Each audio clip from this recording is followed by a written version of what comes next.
On a vu du sang partout dans la mer. Non. Ah, on a vu du sang partout dans la mer, c'était incroyable. J'étais tétanisé, je ne pouvais même pas sauter ou la regarder. Et c'était toi qui étais aux C'était commandes. moi qui étais aux commandes, parce que j'étais assez radical. Donc, cet ami-là, il te parlait de Jésus, Il me parlait de Jésus, mais pas tout le temps, parce que je n'étais pas quelqu'un d'ouvert. d'ouvert. Voilà. T'étais radical. Voilà, moi c'était Sidna et ça coraniquement et pas autre chose. Dans l'escalier, je vois un ange. Au début, je pensais que c'était Jésus. Ma mère était choquée, émue, parce que c'est quelque chose que je ne faisais jamais. Je ne demandais pas pardon aux gens. Je Sincère pense que ou- c'est la première fois que je demandais pardon à quelqu'un sincèrement. Waouh. Il avait déchiré la Bible devant moi. Wow. Sacrilège. Wow. Déchirer une Bible. Wow. Alors que dans le Coran, nous disons que l'évangile est un livre saint. Alors, je vais te poser une question. Comment peux-tu me dire qu'un djihadiste ou quelqu'un qui s'est radicalisé a la conscience de demander pardon? Salut à tous et j'espère que vous allez bien. Alors aujourd'hui, on se retrouve sur ma chaîne YouTube Clinton Lawson. Merci à tous les auditeurs qui suivent cette chaîne. Donc aujourd'hui, on se retrouve avec Mehdi que je vais vous présenter d'ici peu. Et juste avant, je t'invite à cliquer sur la cloche de notification, à t'abonner, à liker et à partager cette vidéo. C'est parti.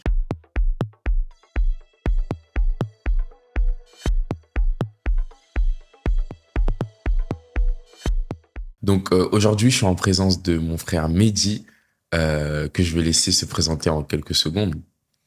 Yes. Donc voilà, je me présente, Mehdi, un ancien musulman. Je suis développeur informatique dans la vie de tous les jours. Un mari également. Donc voilà un peu ma présentation. C'est un honneur pour moi de te recevoir.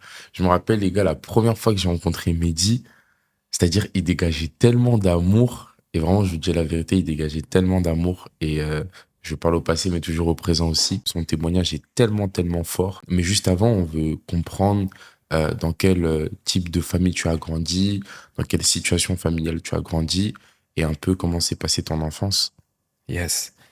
Donc j'ai grandi dans une famille musulmane assez pratiquante. J'ai passé une grande partie de mon enfance au Maroc, donc avec des voyages tous les ans pratiquement, dès l'âge de 2 3 ans. J'ai fait une école coranique. On m'a appris à écrire l'arabe dès mon jeune âge, donc le Coran pareillement, à apprendre à prier très petit. Donc j'ai pas appris la religion musulmane en France, vraiment, je l'ai appris au Maroc. Donc, Mais tu parles arabe. je parle l'arabe, exactement. Essaye un peu de... Salam alaikum. Wow. Donc voilà, pareillement mes tantes, mes oncles, pratiquement tous dans la religion, assez pratiquants. Mm.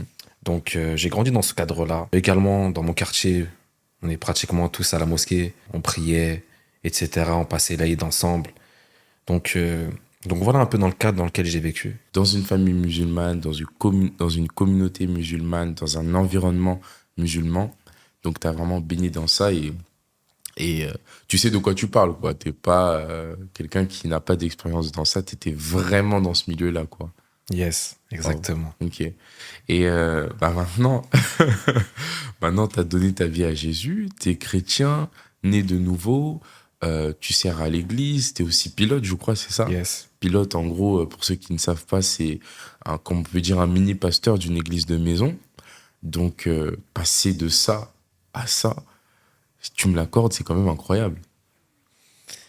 Je ne m'imaginais pas du tout. Je me serais pas dit d'ici quelques années que je prendrais soin des gens, que je donnerais de l'amour Mm. par le Saint-Esprit à des personnes que je connais et que je connais pas. Mm. Donc ça, sincèrement, il y a de ça 5 ans, 10 ans, je me le serais jamais dit. Waouh. Et avant de voir un peu comment tout le monde a réagi à ta conversion, comment ça s'est passé? Comment t'es passé de fervent musulman qui a fait des études coraniques, en plus dans un pays arabe, pas en France, donc vraiment dans la culture coranique, etc. Comment t'es passé de ça à un chrétien fervent qui sert Dieu, qui aime Dieu? Pour commencer, à un certain moment de ma vie de pratiquant musulman, même si tout n'était pas parfait comme beaucoup de musulmans, euh, je me suis posé des questions existentielles. Mhm. À savoir, je savais que Dieu était avec moi, comme beaucoup de musulmans. Mhm. Quand on échappe à des morts, quand on échappe à des tragédies, etc., on sait que Dieu est avec nous, parce qu'on nous a toujours inculqué ça. Donc, cette foi-là que Dieu existe, pour la plupart d'entre nous, on l'a. Mais en dehors de ces questions-là, je me posais une question. Je te prie, Seigneur, mais je voudrais entendre ta voix. Je voudrais te sentir. Je priais à la mosquée, mais après mes prières, je parlais de cœur à cœur avec Dieu. Je dis, bon, si tu existes, révèle-toi à moi. Mais Si tu- comment tu peux prier mais demander à Dieu qu'il puisse se révéler à toi. Parce que quand on prie, enfin, c'est une question bête en soi, mais j'espère que tu me comprends. C'est une chose que je ne pourrais pas expliquer à qui que ce soit. C'est une chose que certainement aujourd'hui je le comprends. Il y a de ça quelques années, je l'ai compris. C'est quelque chose que Dieu a mis dans mon cœur. Que beaucoup de musulmans n'ont pas forcément cette réflexion-là.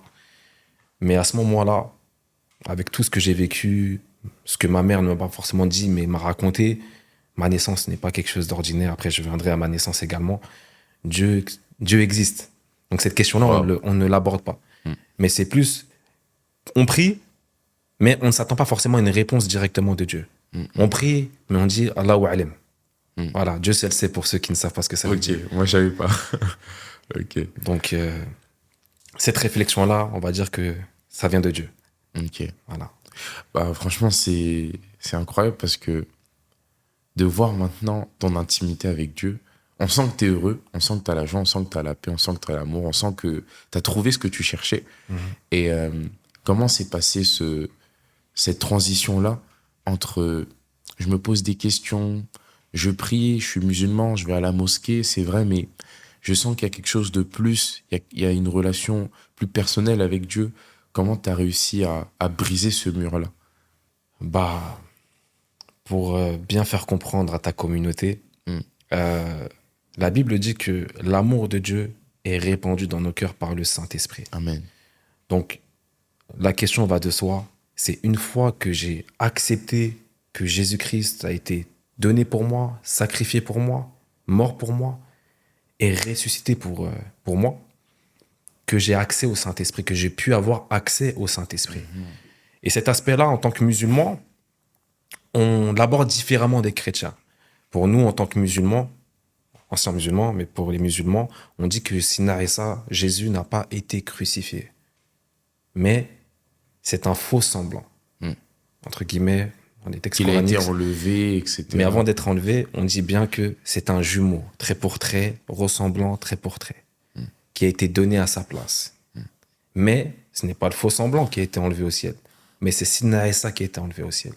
Je peux me permettre de donner les références. Bien sûr. Comme l'a dit Mehdi dans la sourate 4, versets 157 à 158. Et ceux qui ont discuté sur son sujet sont vraiment dans l'incertitude. Donc, en parlant de nous, les chrétiens, ils n'ont aucune connaissance certaine, ils ne font pas suivre les conjonctures et ils ne l'ont certainement pas tué, mais Allah l'a enlevé vers lui et Allah est puissant et sage. Donc, comme tu l'as dit, effectivement, Yes. il y avait un être qui était semblable à lui et Allah l'a enlevé comme ils le disent. Exactement. Mais dans cette conjoncture-là, après aussi avoir lu la Bible également, qui est sortie 600 ans, qui a été écrit 600 ans avant l'apparition du Coran au prophète coranique Mohammed, la Bible qui veut dire, l'évangile qui veut dire Injil en arabe dans le Coran, qui a été donné à Sidna Issa. Il faut savoir que dans le Coran, il y a 3 livres. Ça. Il y a la Torah qui a été donnée à Sidna Moussa, l'Injil qui a été donné à Sidna Issa qui est Jésus, et le Coran qui a été donné au prophète Mohammed. Donc en tant que musulman, on considère ces 3 livres saints. Donc en approfondissant la chose, on comprend que l'évangile, l'Injil, c'est la bonne nouvelle. L'Injil veut dire bonne nouvelle. Mais quand on va dans les textes anciens, les premières versions bibliques, parce qu'en tant que musulman, on a tendance à entendre que la Bible a été falsifiée.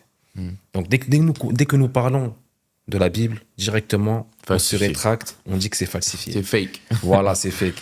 Parce qu'on a entendu des savants, voilà, depuis des dizaines d'années. Mais lorsque nous faisons des recherches approfondies sur la chose, nous pouvons nous apercevoir que sur les premiers textes bibliques, que la parole, elle n'a jamais changé. Et que le message clair depuis la première version, c'était Jésus crucifié, Jésus mort pour nos péchés et Jésus ressuscité pour nous, Exactement. afin de nous réconcilier avec Dieu. Exactement. Ça n'a jamais changé. Ça n'a jamais changé. Donc, en vérité, quand on regarde aussi l'aspect coranique, une des seules différences qu'on va voir notable et très importante, c'est la crucifixion. Or, c'est la base de notre croyance. Et donc, c'est la base de notre croyance. Et pour finir, le Coran dit que l'évangile, l'Injil, est un guide de lumière. Et guide de lumière. Donc, en tant que musulman, on doit se dire, si le Coran insiste à nous dire que l'évangile est guide de lumière, Donc, je dois me renseigner. Et le Coran dit également que tous musulmans qui ont des doutes sur le Coran, mais qui ont des doutes également sur les livres anciens, qu'ils aillent demander conseil aux chrétiens et aux juifs. Waouh. Donc, un musulman se doit de demander des conseils sur les livres qui ont précédé le Coran aux anciens, qui sont les Oui, chrétiens parce que et c'est les eux qui juifs. maîtrisent la matière. Exactement. Mm. Donc, en tant que musulman, on se doit, à un certain moment, quand on est petit, on nous éduque, on n'a pas forcément cette conscience de réfléchir parce qu'il y a nos parents qui nous ont éduqués, etc. Mais lorsque nous grandissons, nous avons ce libre choix de nous-mêmes chercher Dieu. Chercher Dieu déjà dans la prière, chercher Dieu sincèrement de cœur à cœur, et chercher Dieu par des recherches coraniques, bibliques, etc. Des comparaisons. Savoir ce qui est vrai et du faux.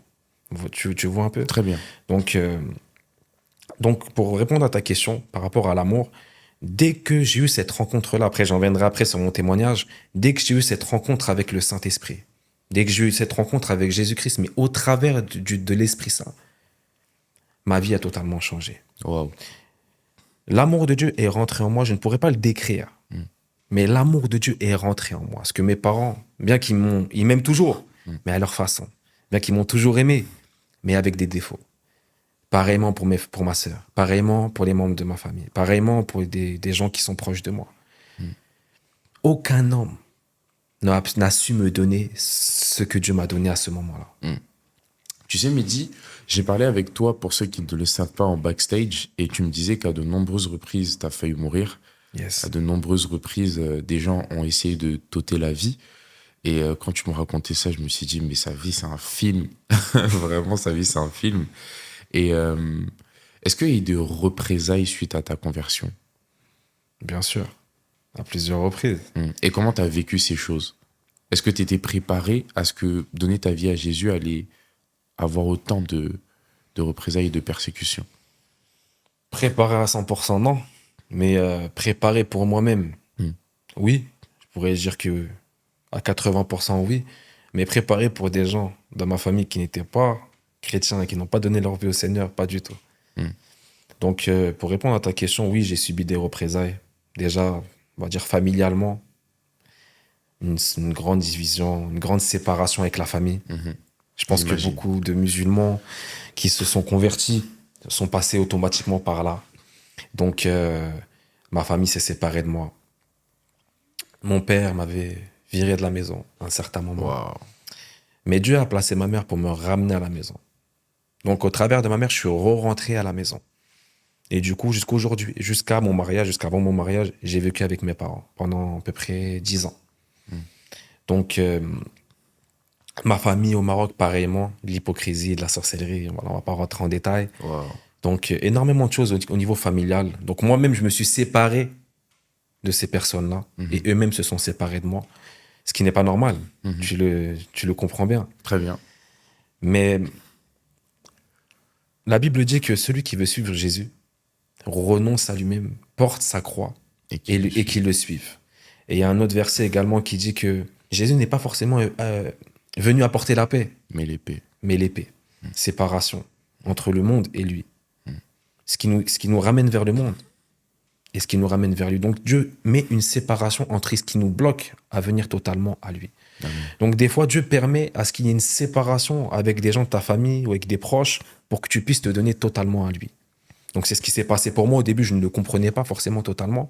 Mais au fur et à mesure de mes rencontres quotidiennes avec lui, je le comprenais de plus en plus.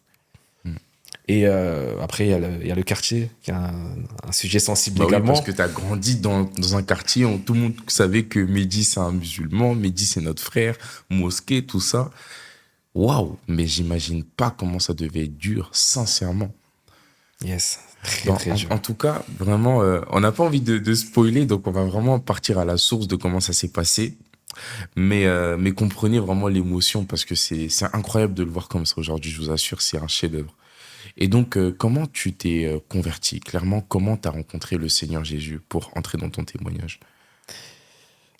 Comme je l'ai dit tout à l'heure, je me suis posé des questions existentielles à un moment donné de ma pratique musulmane. À savoir que si tu existes, Dieu, parle-moi. Je veux sentir ta présence. Voilà, et ces mots-là qui sont sortis pendant un temps de prière. Je veux sentir ta présence. Mais en tant que musulman, on ne nous met pas l'accent sur l'aspect Saint-Esprit ou présence de Dieu. Mais on nous met plus l'accent sur les sacrifices qu'on doit faire, sur notre vie de prière, ce qu'on appelle le djihad. Mais le djihad, c'est pas forcément ce qu'on entend à la télé. Le djihad, c'est plus l'effort de se lever le matin pour l'asr, pour le fajr. Donc, c'est plus un effort de nous-mêmes. Mais en dehors de tout ça, ces questions-là sont revenues à moi. Est-ce que c'est possible de sentir la présence de Dieu ou d'entendre la voix de Dieu? Moi, je parle, ok, mais dans une relation humaine, il ne peut pas avoir de relation si ce n'est pas dans les deux sens. Si par exemple, demain, tu as ton meilleur ami et que toi-même, il n'y a que dans ton sens que ça part, à un moment donné, ça va casser. Et c'est lassant de parler avec Dieu. Et c'est lassant de parler avec Dieu sans avoir forcément de retour de sa part. Et c'est ces questions-là qui sont ressorties de moi. Je te le dis, je vous le dis également, la réponse n'est pas venue directement. Mais Dieu m'a entendu, m'avait entendu à ce moment-là, bien que j'étais à la mosquée. Wow. Et à un moment donné, quelques mois avant ma conversion, j'ai eu un accident avec ma cousine, que je salue à la caméra. Salut. Salut. Et du coup, je conduisais le bateau de mon cousin sans permis. Donc, on avait accroché une banane. Ah oui, Mehdi a une vie de fou. Hein. Ne vous étonnez pas, il a une vie de fou. On avait accroché une banane derrière le bateau. Donc voilà, pour ceux qui aiment le sport nautique, on accroche souvent des bananes derrière des bateaux, mais c'était pas un bateau petit, quoi. Donc du coup, à un moment donné, je faisais des demi-tours. Et à un moment donné, on a retrouvé la banane en face de nous. Parce qu'en fait, le nœud qui accrochait la banane s'enroulait pendant que je faisais des demi-tours. Oh là là. Donc moi, je n'en avais pas forcément conscience. Et en voyant la scène devant moi, pris de panique, je ne savais plus quoi faire. Donc j'ai mon cousin qui était le bateau, qui avait le permis bateau, qui a pris les choses en main, qui a éteint le moteur, qui a éteint l'hélice. Mais avant que le bateau touche ma cousine, j'ai mon autre cousine qui a fait un saut de singe de plusieurs mètres. Mais mon autre cousine, malheureusement, était à côté, quoi. Et lorsque le bateau l'a percuté, on a vu du sang partout dans la mer. Non. On a vu du sang partout dans la mer. C'était incroyable. J'étais tétanisé. Je ne pouvais même pas sauter ou la regarder. Et c'était toi qui étais aux commandes? C'était moi qui étais aux commandes. Et Dieu merci, mon cousin a sauté pour la sortir de l'eau. Les urgences, on va dire, entre chez nous, c'est plus les ambulances, pas forcément des pompiers qui sont venus. Ils l'ont pris rapidement. Dieu merci. Et mon cousin a menti à ma place à dire que c'était une histoire familiale, entre guillemets, et qu'il n'a pas forcément mis mon nom dans la sauce, parce que sinon, tu t'imagines bien que je ne serais pas devant toi. Ouais, bien sûr. Je serais en prison encore aujourd'hui. Bien sûr. Donc voilà comment s'est passée ma va bien venue. Elle va bien aujourd'hui. Ok. Elle s'est mariée, elle va bien, elle marche bien. Ok. Mais suite à ça, j'ai une séparation qui s'est mise dans ma famille. Donc certains membres de ma famille ont commencé à croire que j'étais un meurtrier. Bah oui. Voilà, Bien donc sûr. du coup, je ne l'avais pas forcément fait exprès.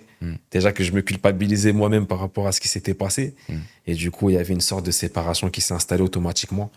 Ses parents, voilà, ont compris que c'était un accident, mais d'autres non. Donc voilà comment c'est passé. Donc, suite à ça, je suis revenu en France. Il y avait un front au niveau de ma famille. Donc, je suis sorti avec une haïtienne. Voilà. Juste à ça, je suis tombé amoureux d'une haïtienne qui était catholique, mais pas pratiquante. Donc, pour moi, en tant que musulman, je ne pensais jamais sortir avec quelqu'un d'autre d'une autre confession. Ouais. Voilà, qu'une musulmane.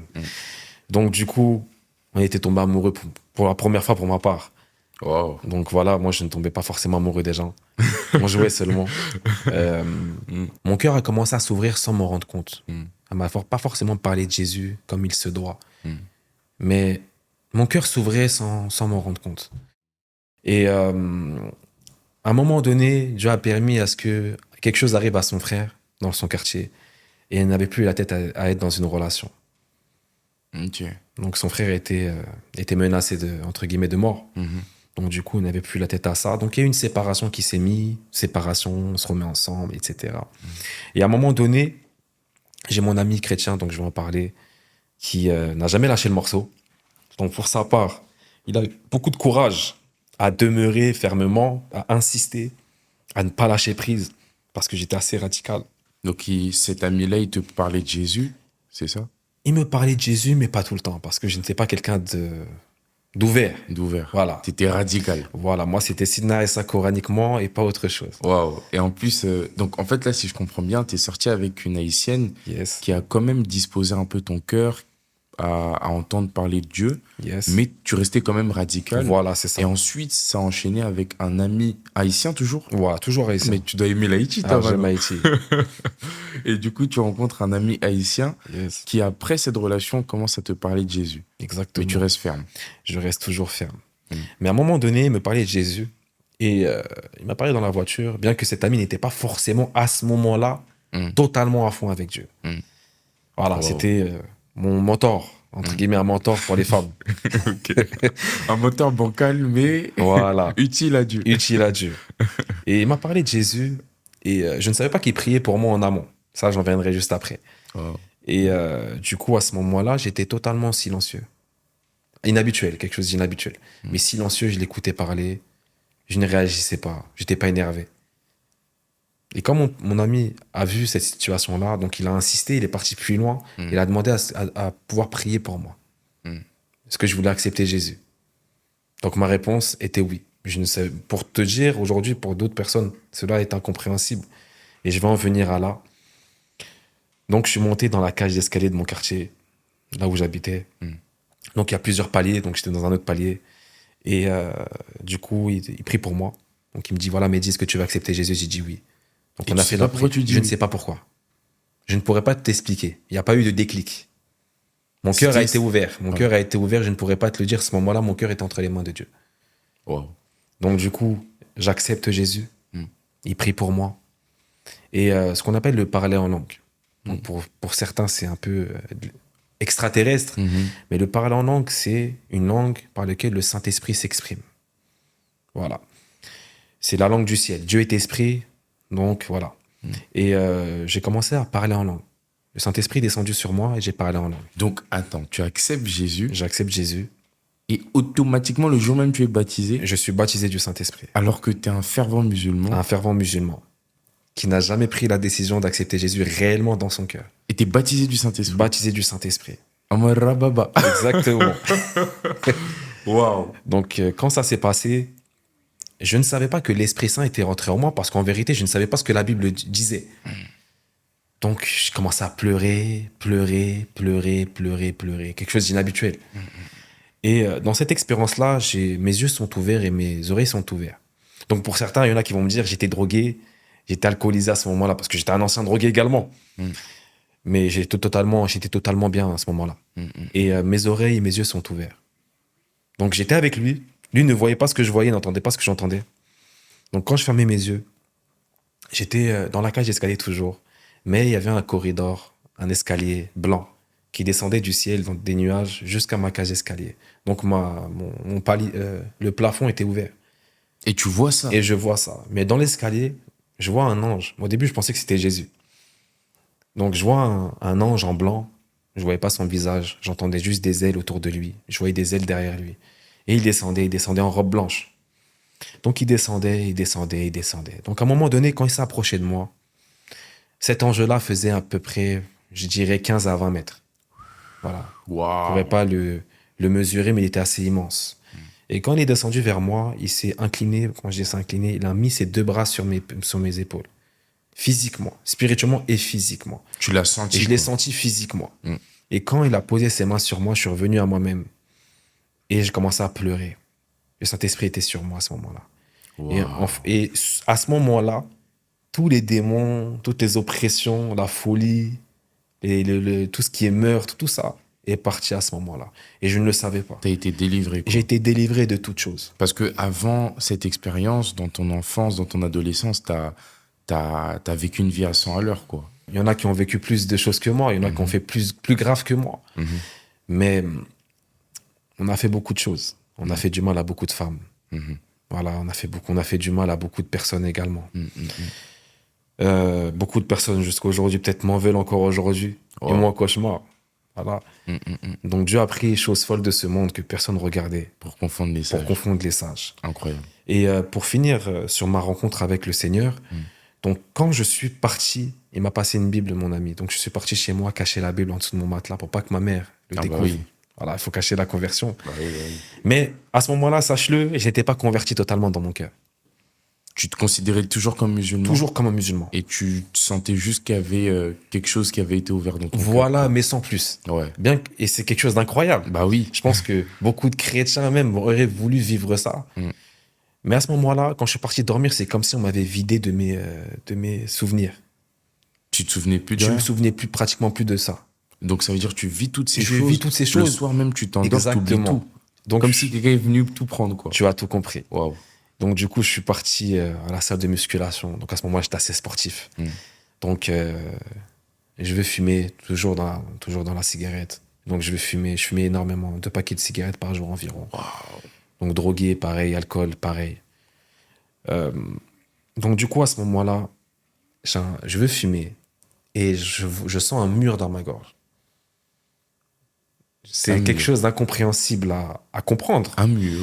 Un mur, c'est-à-dire une main, un blocage Ok. intérieur dans ma gorge. Pas extérieur, mais intérieur. Et mes oreilles se sont ouvertes à ce moment-là. Quand je parle de mes oreilles, c'est spirituel. Et j'ai entendu la voix de Dieu distinctement.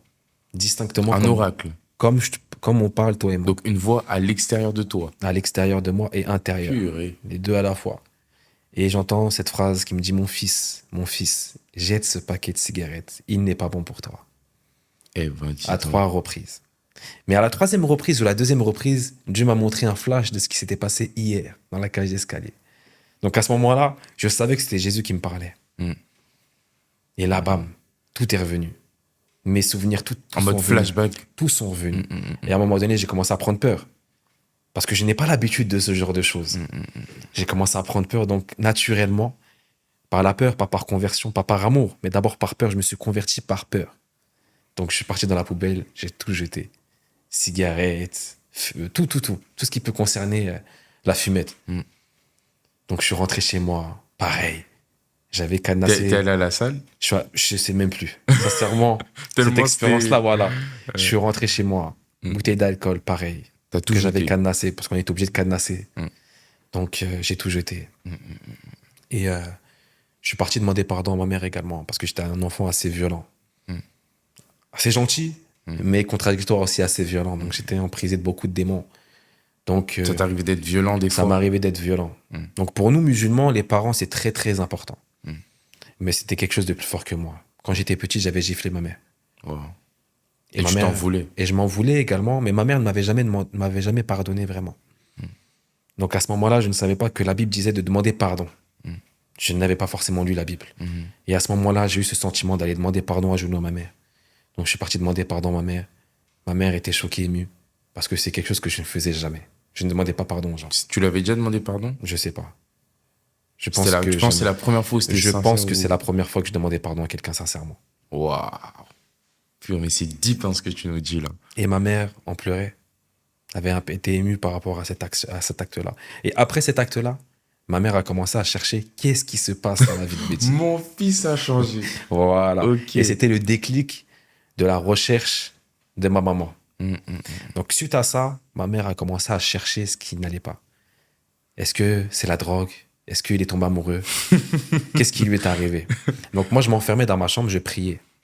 Au début, j'étais fervent, j'en avais rien à cirer de mes parents. Donc, je priais.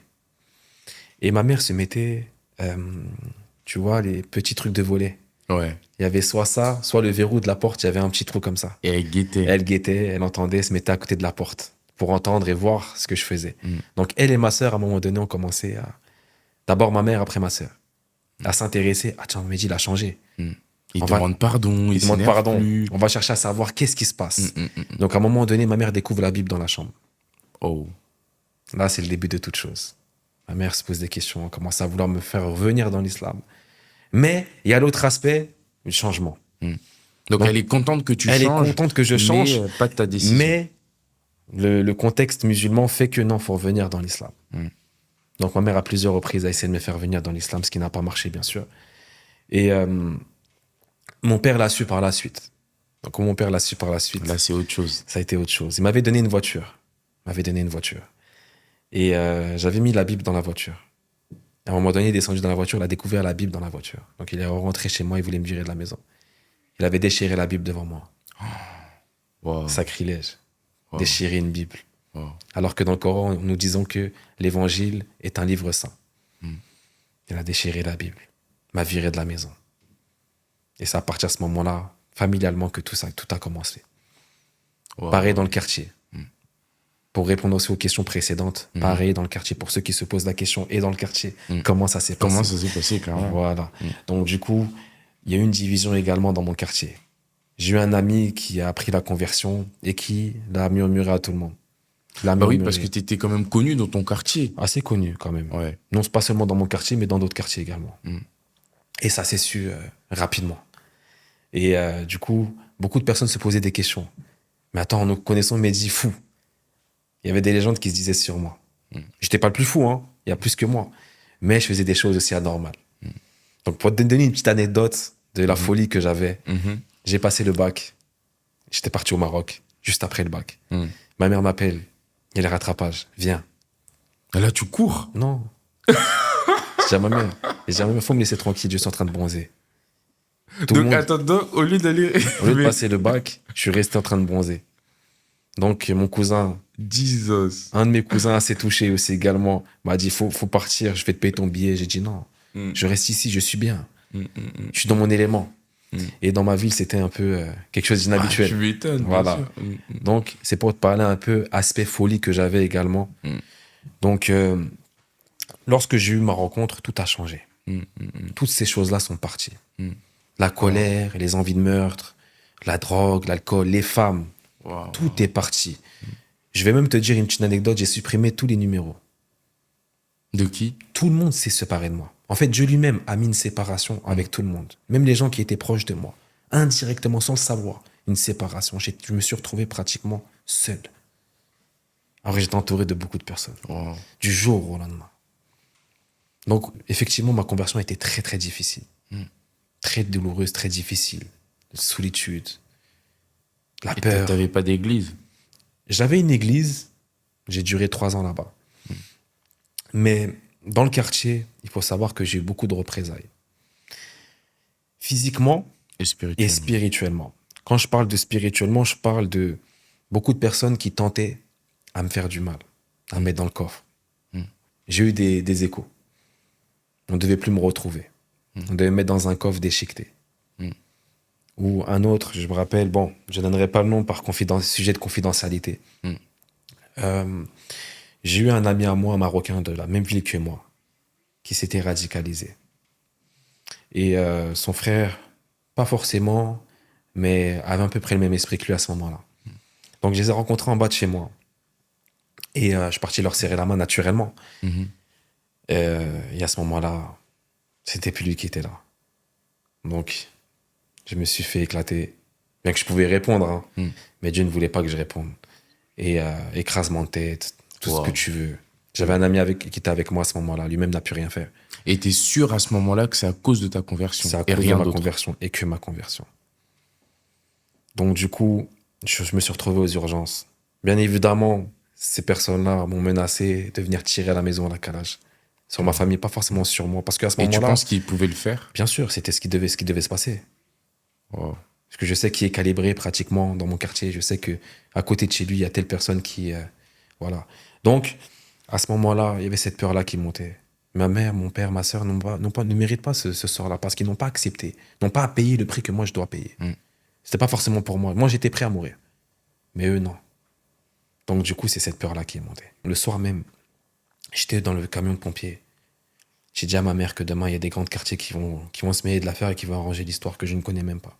Et tu savais? Je ne savais pas ce que je disais, mais c'est sorti. Donc, tu as prophétisé comme ça? Voilà, j'ai prophétisé comme ça. Et j'ai pardonné ces personnes-là le jour même. Alors que naturellement, c'était soit la mort, soit je devais venir tirer à la maison également. Nous, c'est comme ça qu'on a été éduqués. Dès qu'on touche à la famille, dès qu'on menace la famille, voilà. Il n'y a plus de mot d'ordre. Il n'y a plus de mot d'ordre également, exactement. Donc, j'ai pardonné ces personnes-là. Donc, le lendemain, c'est ce qui s'est passé. Des grands quartiers que je ne connaissais même pas, qui n'étaient même pas dans mon quartier, sont venus chez moi. Des potes à lui se sont ligués contre lui. Ils l'ont ramené en bas de chez moi. Avec les clés de ma voiture de fonction, avec les clés de ma maison. Parce que ma maison, voilà, c'était tendu. À tout moment, il pouvait rentrer à la maison tirer. Tout a été déposé. Et il s'est agenouillé devant ma mère en train de demander pardon. Alors, je vais te poser une question. Comment peux-tu me dire qu'un djihadiste ou quelqu'un qui s'est radicalisé a la conscience de demander pardon? Il n'y a que l'esprit. Il n'y a que l'esprit qui peut faire ça. Donc, c'est ce qui s'est passé, pleurer. En tout cas, il était à genoux de ce qu'on m'a dit. Et a demandé pardon à ma mère. Donc, quand il a demandé pardon à ma mère, quand j'ai eu écho, automatiquement, c'est comme s'il m'avait demandé pardon. Donc, moi, je suis passé à autre chose. Donc, voilà. Après, je n'irai pas sur son sujet bien après ce qui lui est arrivé, parce que c'est confidentiel. Mais ma conversion a été assez rude, assez compliquée. J'ai même passé beaucoup d'années sans partir au Maroc parce que c'était compliqué pour moi d'y aller. Parce que si j'y allais et qu'on découvrait que j'étais chrétien et j'allais terminer en prison. Oh bah oui. Parce que il faut savoir qu'il y avait une loi avant qui interdisait tout musulman de se convertir. Au Maroc? Mais bien sûr. Maintenant, c'est toléré. Il y a quelques années, ça a été toléré. Que les musulmans peuvent se convertir sans évangéliser, sans faire du prosélytisme. Voilà. Donc là, maintenant, je commence à repartir. Il faut savoir que c'était très compliqué. Moi qui avais l'habitude de partir tout le temps, d'être en famille. Donc, voilà un peu ma Incroyable. rubrique témoignage. Donc là, à ce moment-là, tu es croyant, tu as donné ta vie à Jésus, tu sais que l'islam c'est fini et tu ne veux plus y retourner. Ta famille sont contre, ta mère est contre, ton père est contre, tout le monde est contre. Tu es assez seul aussi dans ta vie chrétienne. Actuellement, tu es à ICC, à la Cité Royale, Yes. à Croissy-Beaubourg. Yes. Et comment s'est passée la suite de ta marche avec Dieu? Est-ce que tu as pu trouver des amis chrétiens avec qui tu as pu t'aiguiser, etc. Comment tu es sûr. sorti un peu de tous ces problèmes? Bien sûr. La Bible dit que Dieu a des projets de paix et non de malheur pour chacun d'entre eux. Amen. Donc oui, Dieu m'a envoyé des personnes. Ils n'étaient pas nombreux, mais c'était des personnes de qualité. Et j'ai eu des grands frères à moi, la personne également par qui je suis venu au Seigneur, bien que ce ne soit pas lui qui m'ait ramené au Seigneur, et par qui Dieu est passé pour prier. Donc oui, j'ai eu des personnes qui étaient là pour moi, même dans mes mauvais moments, même dans les épreuves difficiles, même dans les persécutions, ils ont été là, par la grâce de Dieu. Oh. Et je me suis retrouvé à un moment donné à ICC, à un pacte centre chrétien pour ceux qui ne connaissent pas, dont le pasteur principal est l'apôtre Yvan Castanou, qui est notre père à tous les deux. Et dès que je suis rentré Que dans nous cette saluons église-là, d'ailleurs parce qu'ils regardent. et nous le le saluons, podcast. et dès que nous sommes rentrés dans cette église-là, et je pense que c'est la même chose pour toi, Clinton, et pour la plupart d'entre nous, Ouais. nous avons été transformés Incroyable. par la présence de Dieu. Nous avons été transformés par la vie de prière de ce Père pour nous, qui priait pour nous, qui prie toujours pour nous. Et il y a des combats que nous menons plus aujourd'hui par rapport au manteau qui est sur lui. Exactement. Donc, pour répondre à ta question, oui, Dieu m'a envoyé une famille spirituelle. Même si la famille physique ne fait pas forcément toujours son travail, Dieu envoie une famille spirituelle Qui perfectionne là qui où ils ont perfectionne échoué. les imperfections de la famille physique. Amen. Amen. Et aujourd'hui, tu sers Dieu. Comme je le disais tout à l'heure, tu es pilote, c'est-à-dire mini-pasteur d'une église de maison. Et comment tu te sens maintenant par rapport à tout ce que tu as vécu? Qu'est-ce que tu as envie de dire à Dieu? Quel est le mot qui peut résumer tout ce que tu as vécu? Pour résumer tout ce que j'ai vécu, mon appel à moi, c'est les musulmans. Quand je parle des musulmans, le Coran stipule, le mot islam veut dire soumission. Musulman veut dire soumis à Dieu. Donc en fait, on a été éduqués comme ça. L'appel que Dieu m'a donné personnellement, c'est que chaque musulman puisse rencontrer Dieu, puisse avoir cette expérience, pas forcément exactement, mais puisse avoir cette expérience de rencontre avec Dieu, de cœur à cœur, dans leur chambre, dans leur travail, dans n'importe quel endroit. Le cœur de Dieu, c'est que chaque être humain, et là je parle spécifiquement pour les musulmans, que chaque être humain puisse avoir cette rencontre avec le Saint-Esprit. Amen. La Bible dit dans le livre de Genèse que Dieu a créé l'homme à son image et à sa ressemblance. Et qu'il l'a créé premièrement pour qu'il cultive le jardin d'Éden, qu'il travaille le jardin d'Éden. Et troisièmement, qu'il le garde, qu'il garde. Quand nous parlons du jardin d'Éden, nous parlons de la présence de Dieu dans nos cœurs. Nous parlons du Saint-Esprit dans nos cœurs. Premièrement, ce pourquoi nous avons été créés, c'est pour travailler la présence de Dieu en nous. Quand nous parlons de travailler, c'est prier, l'adorer, le louer, méditer sa parole. Quand nous parlons de la cultiver, c'est toujours dans ce même sens. Mais lorsque nous parlons de la garder, c'est une grâce que Dieu nous donne. C'est l'amour répandu dans nos cœurs par le Saint-Esprit. Lorsque nous sommes remplis du Saint-Esprit, nous avons cette capacité, cette faculté de garder sa présence en nous, en parlant avec lui partout où nous sommes, dans tout ce que nous faisons, dans tout ce que nous entreprenons. Il est la première personne. Donc, le mot qui résume ma vie, ma conversion, c'est l'amour pour les musulmans. L'amour que Dieu a pour chaque nation musulmane, pour le Maroc, l'Algérie, etc. Pour que chacun puisse comprendre qu'en fait, il y a plus que ça. Il y a plus que le mot religion. Nous avons été éduqués, et je pense que tu parleras de ton aspect témoignage également, que tu as failli te convertir également à l'islam, si tu n'étais pas converti. Oui, parce que pour ceux qui ne le savent pas, je voulais me convertir aussi à l'islam. Tu peux nous en dire plus? Effectivement. Mais je te laisse finir parce que c'est excellent ce que tu dis. D'accord. Et d'ailleurs, j'aimerais juste rajouter un point. T'aurais pu laisser tes cheveux pousser, t'aurais pu raser ta barbe, t'aurais pu changer cet aspect identitaire qui était affilié à là où tu as grandi, mais t'as gardé tout ça. Bien sûr. Il faut savoir que la Bible et le Coran se ressemblent beaucoup. Sur les histoires, beaucoup. Et même sur les prénoms. Le prénom Moussa veut dire Moïse. Moïse. Le prénom Daouda, David. Daouda, c'est David, Jacob, c'est Joseph. Nour, Noé. Exactement. Mehdi veut dire guide de lumière. Guide éclairé par Dieu. Donc pourquoi changer mon prénom? C'est un prénom que mes parents m'ont donné. Wow. J'ai un deuxième prénom également. Donc l'aspect identitaire ne doit pas changer. Mais par contre, l'identité spirituelle doit changer. Amen. Doit changer. Nous devons tous avoir cette rencontre avec Dieu. Et c'est possible. La Bible dit que Dieu ne fait pas de favoritisme, d'acceptation de personne. Donc peu importe que tu sois issu de famille musulmane, athée, chrétien qui ait failli se convertir à l'islam ou qui s'est converti à l'islam, Dieu veut avoir une rencontre avec chacun d'entre nous. Et pour finir, la Bible dit que dans les derniers temps, l'Esprit descendra sur toute chair. Des jeunes gens prophétiseront. Des jeunes auront des visions. Et des vieillards des songes. Donc la Bible est claire et c'est une prophétie qui est en train de se réaliser dans le monde musulman. Nous voyons beaucoup de réveils dans les pays musulmans. Exactement. Des gens qui ont des apparitions. C'est ça. Je crois que derrière moi, il y a eu plus de 100 personnes ou 300 personnes qui ont eu une apparition de Jésus. Je sais plus. Je vous mettrai le document. Ouais. Il y en a à la Mecque, pendant leur pèlerinage. Il y en a pendant leurs actes terroristes. Donc Jésus s'est apparu à eux. Donc, il y a un réveil qui se passe. Pas forcément d'un changement de religion à une autre. Parce qu'en vérité, Dieu n'est pas venu apporter une religion. Et ça, je vais vraiment insister dessus. Mais une relation avec l'homme qu'il a créé. Et nous sommes tous sa création. Tous, l'un comme nous sommes. Nous avons tous été créés par Dieu. Et pour venir à ça, l'homme a été créé pour l'adorer. Pour avoir une relation avec lui. Dans le jardin d'Éden. Rien d'autre. Et Dieu a dit à Adam, tu ne mangeras pas de cet arbre. Parce que si tu en manges, tu mourras. Pourquoi? Parce que cet arbre-là avait la connaissance du bien, mais du mal. Et Adam était nu dans la présence de Dieu. Et n'avait connaissance que de Dieu et que du bien. Donc sa nudité, la nudité de la personne n'avait rien, ne lui faisait rien du tout.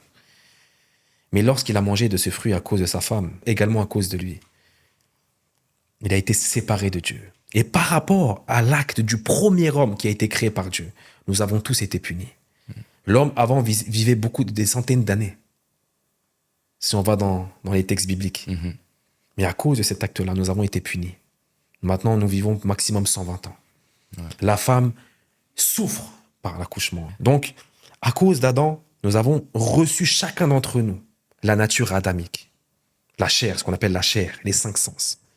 Donc nous-mêmes, nous avons des pensées mauvaises, des pensées impudiques qui peuvent venir, des pensées de meurtre, des pensées d'égoïsme, d'orgueil, etc., etc. Chacun d'entre nous, nous avons cet héritage que Adam nous a laissé. Et le Coran dit que l'homme est ingrat et l'homme est pécheur. Le Coran le dit. Donc comment un musulman peut-il espérer qu'il puisse être sauvé? Waouh! C'est une question que je pose à chacun d'entre vous. Comment, si le Coran nous précise que l'homme est mauvais, méchant, pécheur, comment l'homme peut-il espérer être sauvé? Et c'est la Bible nous donne la réponse parce que c'est à la croix que Jésus a crucifié cette nature. Mais maintenant, ils ne croyaient pas. Voilà, la Bible nous dit, lorsqu'ils sortirent, ils rencontrèrent un homme de Cyrène, etc. Verset 35, ils le crucifièrent, puis ils se partagèrent ses vêtements. mais le Coran ne reconnaît pas la crucifixion de Jésus. Pour revenir à ce que tu dis, nous avons tous hérité de la nature adamique. Donc Dieu a préparé un plan depuis le commencement. La Bible le révèle que Jésus a été créé avant la création du monde. Donc lorsque nous parlons de Jésus, nous parlons de la parole de Dieu. Dans le Coran, Jésus est appelé la parole de Dieu. Kalim Allah, qui veut dire la parole de Dieu. Comment pouvons-nous appeler un prophète, un simple prophète ou un prophète puissant? La parole de Dieu. Wow. Le Coran nous dit également que Sina Isa, Jésus n'a jamais péché, de son être vivant n'a jamais péché, sur sa vie sur terre n'a jamais péché. Or, seul Dieu peut être saint. Et j'allais te poser la question. Comment un homme, alors qu'aucun autre prophète qui l'a précédé et qui l'a suivi, comment un homme ne peut-il jamais pécher? Est-ce qu'il y a un homme qui ne peut jamais pécher? Impossible. Impossible. Donc, lorsque nous parlons d'engendrer, que Dieu a engendré Sina Isa, Dieu a engendré Jésus-Christ, ce n'est pas physiquement, ce n'est pas sexuellement, mais c'est spirituellement. Pourquoi? Parce que, premièrement, le Coran l'appelle la parole de Dieu. Dans la Bible, nous disons que la parole de Dieu, c'est Dieu. En Jean 1, versets 1 à 3, qu'au commencement était la parole était Dieu, la parole était avec Dieu. Que toutes choses ont été faites par elle, et rien n'était fait sans elle. Donc, nous comprenons que Jésus est bien plus qu'un prophète, premièrement. Deuxièmement, il n'a jamais péché. Troisièmement, c'est le seul prophète à avoir accompli des miracles, des signes, des prodiges, des résurrections de morts. Le Coran parle bien des résurrections. Ah bon, et Sina Isa a été utilisé pour faire des miracles, des signes et des prodiges. Alors, comment pouvons-nous croire que Jésus est un simple prophète et pas plus? Mais lorsque nous parlons d'engendrement, c'est spirituellement. Le Coran nous dit bien que Sina Isa n'a pas été crucifié. On insiste bien sur ça. Mais la Bible nous révèle, qui est la parole de Dieu et l'évangile, que Jésus a été crucifié pour nos péchés et pour nous réconcilier avec Dieu. Le but de la vie sur terre de Jésus, c'était d'ôter la séparation que la faute d'Adam avait mise sur chacun d'entre nous, parce que nous héritons tous des fautes de nos pères. Je vais parler de l'ADN de nos parents. Nous faisons des choses que nos parents font. C'est réel et c'est avéré. Donc ce que nos parents, nos ancêtres ont fait, nous aussi nous l'avons. Donc ce que je veux dire par là, c'est que Jésus, qui est la parole de Dieu, qui a été préparé d'avance avant la création du monde, était la solution du péché d'Adam. Wow. Et beaucoup de musulmans, et un musulman pas très longtemps qui a commencé à croire en Jésus, qui a dit, mais waouh, Jésus c'est la passerelle de Dieu en fait. C'est la passerelle entre moi et Dieu en fait. Waouh, je commence à croire en Jésus. Jésus c'est ça. Nul ne vient en paix Sans passer par Jésus. Pourquoi? Parce que Jésus est le chemin, la vie et la vérité. Amen. Nul ne viendra au Père sans passer par lui. Et j'ai une autre anecdote pour finir et pour atterrir. Si demain, et je vous pose la question également à vous, si demain votre fils ou votre fille venait à sacrifier sa vie pour le salut de tous, lorsque je parle de salut, je parle de sauver la vie des gens par une attaque nucléaire ou d'une troisième guerre mondiale. Si votre enfant est le salut de la nation ou du monde entier, et que ce monde entier, demain, ne reconnaisse plus le sacrifice de votre enfant, alors la question que je vais te poser, comment réagirais-tu en tant que parent? Je te pose la question, Clinton. Non, je serais choqué, déçu. Pour moi, ce serait un sacrifice en vain, ça serait horrible. Mais quel sentiment aurais-tu vis-à-vis du monde ou de la nation? Ah, j'aurais la haine. Exactement. Ouais. Soit tu voudrais quitter ce pays-là ou le monde tout entier, tu voudrais ne plus avoir affaire avec ces gens-là. Ouais. Soit tu attendrais avec patience qu'ils reviennent vers toi, mais en vérité, tu ne leur pardonneras pas totalement. Ouais, bah non. Eh bien, Dieu, c'est la même chose. Dieu a envoyé Jésus-Christ à la croix pour nos péchés et nous réconcilier avec lui afin que la séparation qui nous séparait de Dieu, du Saint-Esprit, de nous avec l'Esprit Saint, puisse être ôtée. Voilà pourquoi Dieu a envoyé Jésus-Christ à la croix pour nous. Pour que la faute qu'Adam avait commise puisse être effacée. Que l'acte des ordonnances qui nous condamnait puisse être effacé. Incroyable. Tout simplement. Que nous puissions plus vivre dans cette nature adamique, mais dans la nature Christ, le Saint-Esprit. Que nous puissions toujours être remplis du Saint-Esprit. Voilà pourquoi Dieu a envoyé Jésus-Christ sur la terre. Et si tu ne crois pas en Jésus-Christ, tu ne pourras jamais recevoir le Saint-Esprit. Et c'est pour cela que Dieu a envoyé, que Allah a envoyé Jésus-Christ sur terre. Et si tu ne crois pas au bienfait d'Allah, tu ne peux pas recevoir ce pourquoi il a été envoyé. Et Jésus le dit à plusieurs reprises, il vaille que je m'en aille, afin que l'Esprit consolateur, afin que le consolateur, dans d'autres versions, descende sur vous, vous conduise dans toute la vérité et vive éternellement avec vous. Demeure éternellement avec vous, dans d'autres versions. Donc tu ne pourras jamais recevoir le Saint-Esprit dans ton cœur tant que tu ne crois pas que Jésus-Christ a été sacrifié pour toi. Amen. C'est comme une revanche de tous ces instants où tu soupirais auprès de Dieu et on voit que maintenant tu as reçu la vérité, Yes. tu la consommes. Tu vois, c'est comme une personne, pendant très longtemps, elle a été privée de manger et que dès qu'on lui donne de la nourriture, elle saute sur cette nourriture et elle mange. Et on voit vraiment cette soif-là. Et moi, mon souhait, ma prière vraiment, c'est que il y a des gens, je les appelle les Nicodèmes. Ça veut dire c'est des gens qui, tu vois, qui cliquent sur ce type de vidéo parce qu'ils se posent des questions.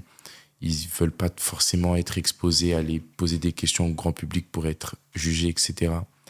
Mais il y en a tellement, des musulmans ou autres, qui veulent ce Jésus-là. Yes. Et moi, vraiment, pour finir, j'aimerais vraiment que tu puisses prier pour ces personnes, que tu puisses prier avec ces personnes. Parce qu'il y a une grâce qui est sur toi.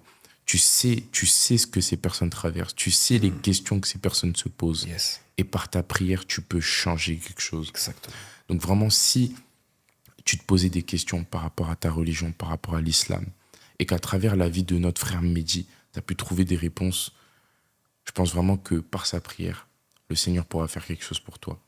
Donc je vais juste tout simplement te laisser nous conduire dans la prière. Yes. Si tu as un mot à dire aussi, tu peux. Avant de prier, je vais parler de l'aspect paradis. Parce que c'est pour ça que Dieu a envoyé Jésus-Christ pour nous, afin que nous soyons tous sauvés. En Jean 3,16 au verset 17, il est dit que Dieu a tant aimé le monde. Quand nous parlons du monde, il parle de nous, il parle de toi, il parle de toute personne. Chrétiens, juifs, musulmans, athées, hindouistes, violeurs, pécheurs, toute personne.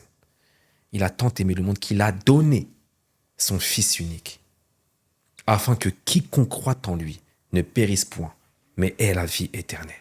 Voici le but de Dieu, que tout être humain soit sauvé. Et dans le verset 17, il est dit, il n'a pas envoyé Jésus-Christ dans le monde pour que le monde soit jugé par lui, mais au contraire, pour que le monde soit sauvé par lui.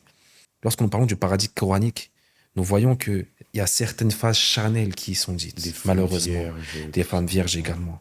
Nous aurons des femmes enrobées avec des belles formes. Mais dans les hadiths, nous parlons de 72 femmes vierges, mais tous ne croient pas aux hadiths. Et là, nous parlons d'une sourate bien particulière où il est dit que nous aurons des femmes enrobées, avec des yeux, des beaux yeux, etc. Mais ce n'est pas le paradis que Dieu a. Que nous ne pouvons pas décrire ce paradis comme tel. Mais la Bible nous décrit ce paradis dans le livre d'Apocalypse, avec des fleuves, où tous l'adorent. Même les anges l'adorent, sont prosternés devant son trône, en train de l'adorer jour et nuit. Voici le paradis. C'est un Tel endroit quel. rempli de joie, d'amour. De joie, d'amour. Donc, aujourd'hui, si tu ne crois pas en ça, réfléchis bien. Est-ce que c'est vraiment ce que Dieu a destiné pour nous? Donc, je vais prier pour toi. Je vais prier pour que cette rencontre que j'ai eue, que tu puisses l'avoir. Alors, je vais prier pour toi. Je vais prier pour que cette rencontre avec le Saint-Esprit puisse changer ta vie, puisse changer ta famille, puisse changer ta nation. Et de tout ton cœur, tu vas prier avec moi. Alors répète après moi, Seigneur Jésus, Seigneur Jésus, je te demande de me pardonner, je te demande de me pardonner, d'avoir été éloigné de toi d'avoir été éloigné de toi si longtemps, si longtemps, d'avoir été égaré d'avoir été égaré de tes commandements, de tes commandements, de ta vérité, de ta vérité, de ton chemin de ton chemin et de ta vérité. et de ta vérité. Alors aujourd'hui, Alors aujourd'hui, pardonne-moi, pardonne-moi, prends-moi, prends-moi, prends ma vie prends ma vie et change-la. et change-la Et que je ne sois plus jamais et que je ne sois plus jamais la même personne. la même personne. Aujourd'hui, Aujourd'hui, je ne veux plus être je ne veux plus être comme j'étais auparavant, comme j'étais auparavant, mais je veux être mais je veux être à ton image à ton image et à ta et à ressemblance, ta ressemblance, rempli rempli de ton amour de ton amour continuellement. continuellement. Je veux parler Je veux parler avec toi avec toi tous les jours tous les jours de ma vie. de ma vie. Alors aujourd'hui, Alors aujourd'hui, je crois je crois que Jésus-Christ que Jésus-Christ a été donné pour moi a été donné pour en moi en sacrifice sacrifice pour mes péchés pour mes et péchés me réconcilier avec toi. et me réconcilier avec toi. Aujourd'hui, Aujourd'hui, je crois je crois que Jésus que Jésus a été ressuscité a été ressuscité et a vaincu la mort. et a vaincu la mort. Alors, Alors, je suis ton enfant. je suis ton enfant. Alors c'est dans le nom de Jésus-Christ Alors c'est dans le nom de Jésus-Christ que je t'ai ainsi prié que je t'ai ainsi prié avec action de grâce. avec action de grâce. Amen. Amen. Et je vais rapidement prier pour toi. Maintenant que tu as fait cette prière, tu es éligible à recevoir le Saint-Esprit en toi. Alors, tu vas juste encore baisser tes yeux et prier de tout ton cœur avec moi. Alors tu répètes après moi. Père, Père, envoie-moi envoie-moi ton ton Saint-Esprit, Saint-Esprit, que je puisse recevoir que je puisse recevoir ton amour ton amour en moi. en moi. Alors envoie-le, Alors envoie-le. remplis-moi Remplis-moi de ton amour, de ton amour, de ta puissance, de ta et de puissance ta présence. et de ta présence. À partir de maintenant, À partir de maintenant, je veux demeurer avec je veux toi demeurer avec toi. et je veux que tu demeures en moi Et je veux que tu demeures en moi afin de porter beaucoup de fruits afin de porter beaucoup de dans le nom de dans le Jésus. nom de Jésus. Amen. Amen. Et maintenant, je vais faire cette prière rapide pour toi. Tu as juste besoin de fermer tes yeux. Père, je prie pour chacun d'entre eux. Que ton Saint-Esprit soit leur allié, soit leur ami, soit leur confident. Que le Saint-Esprit puisse demeurer en eux tous les jours de leur vie. Alors, Père, que ton Saint-Esprit saisisse maintenant même, au moment de la prière, ces personnes, qu'elles soient changées, délivrées, restaurées et guéries, qu'elles ne soient plus jamais les mêmes personnes et qu'elles puissent être sauvées. Alors aujourd'hui, Père, merci pour ta présence qui descend sur chacun d'eux. Merci pour ton amour qui se répand dans leur cœur sur chacun d'eux, afin qu'ils puissent parler avec toi tous les jours de leur vie. Alors c'est dans le nom de Jésus-Christ que nous t'avons ainsi prié avec action de grâce. Et nous te disons Amen, Amen, Amen, Amen. Merci, merci, merci. En tout cas, merci beaucoup, Mehdi, pour ton témoignage, pour cette prière fervente. Vous allez pouvoir retrouver les réseaux sociaux de Mehdi en description. Et vraiment, n'hésitez pas à lui écrire. Je mettrai tout ce qu'il faut en description. N'hésitez pas si vous avez des questions, etc. N'hésitez pas. En tout cas, merci à toi d'avoir partagé ton témoignage. Il n'y a pas de Et souci. que Dieu vous bénisse Amen. abondamment. Soyez bénis.